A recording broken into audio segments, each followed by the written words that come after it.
Улсын хэмжээнд бэлгийн замын халдварт өвчин тэр дундаа тэмбүү өвчний тохиолдол ихээр бүртгэгдэж байна. Тухайлбал Орхон аймагт он гарсаар бэлгийн замаар дамжих халдварын 53 тохиолдол бүртгэгдсэний 26 тэмбүү байгаа юм а.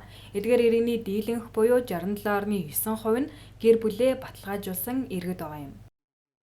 2022 оны эхний 3 сарын байдлаар гэх юм бол Орхон аймгийн хувьд 53 бэлгийн замаар дамжих халдварт өвчин бүртгэгдсэн байгаа. Энэ нь одоо ингээд өмнөх оны 3 сартай харьцуулах юм бол 0.9 промиллээр буурсан байгаа үзүүлэлттэй байгаа. За тэгээд энэ 53 хүнийг нь ерөнхийдөө аваад үзэхээр 18-аас 54 насны нийт иргэд байгаа. За тэгээд өвчлөлөөр нь аваад үзэх юм бол Тэмбүүгийн 26 тохиолдол, Заг Хүйтэ өвчний 9 тохиолдол, Тэрмпнасын 18 халдвар байгаа.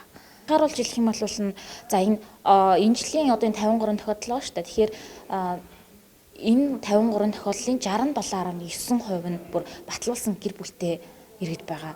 Тэгэхээр хүмүүс одоо нөгөө төв бэмийн зарчим буюу твч үнэнч бай бэлгэвч хэрэгэл масрал бодолцсноос татгалзах гэсэн зарчим байдаг шүү дээ. Яг энэ дөрвөн зарчмаа баримтлаад тэгээд явах юм бол ер нь халдвараас сэргийлэх бүрэн боломжтой байгаа хгүй.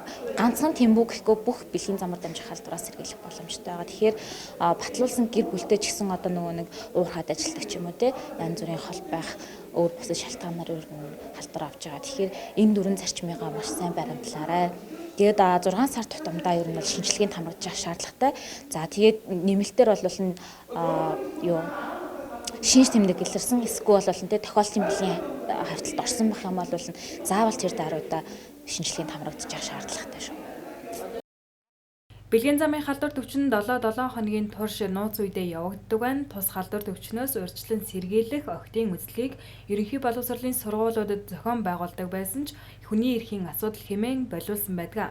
Тэгвэл энэхүү халдварт өвчин жил ирэх тусам насан залуудсан байна. Тухайлбал энэ оны эхний 3 сарын байдлаар хамгийн залуу хүн нь 18 настай иргэн байна.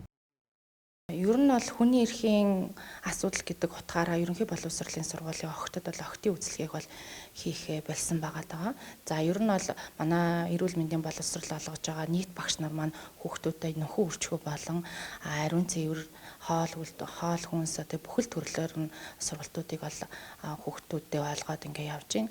Нөхөн үрчгэн сургалтын хувьд бол эрүүл мэндийн газар, боловсрол шинжилгээ ухааны газартай хамтраад эрүүл мэндийн багш хүүхдүүдтэй өсвөр насны хүүхдүүдтэй бол албан ба албан бус сургалтуудыг ерөнхийдөө хуваарийн дагуу төлөвлөгөөтэй ажил зохион байгуулагдаад явж байдаг байгаа. Эрүүл мэндийн боловсролыг бүр стандартынхаа дагуу бид нар сурах бичгийнхаа дагуу олгоо явж байгаа. За дунд 5-аас 6 дугаар анги гэдэг буюу бага насныхаа хүүхдүүдтэй болохоор хувийн ариун цэвэр одоо жишээ нь охидуудад бол хувийн ариун цэврийн талаар мөн одоо тийш ахлах ангийнхаа хүүхдүүдэд болохоор бэлгийн боловсролын талаар охидын бие физиологийн өөрчлөлт, охид хүүгүүдийн ялгаа гэх бүх зүйлүүдийг стандартынхаа дагуу сурах бичгийн дагуу манай багш нар эрүүл мэндийн боловсролыг олгоод тавьж байгаа. Бэлгийн замын халдварт өвчнөөс урьдчилан сэргийлэх зорилгоор 6 сар тутамд нэг удаа шинжилгээ өгөх шаардлагатайг холбогдох албаны хүн мэдээллээ. Нэмж хэлэхэд өнгөрсөн онд Орхон аймагт төрөлхийн тэмбүүтэй 3 хүүхэд төрсөн байна. Өөрөөр хэлбэл эхнэрээ жирэмсэн үед өөр хэн нэгэнтэй хавталд орсноор өвчний тээгч болж гэр бүлийн хүндээ цаашлаад урагт хүртэл нөлөөлөх хор хөнөөлттэй тохиолдлууд бүртгэгдэж байгаа талаар их сурвалж онцоллоо.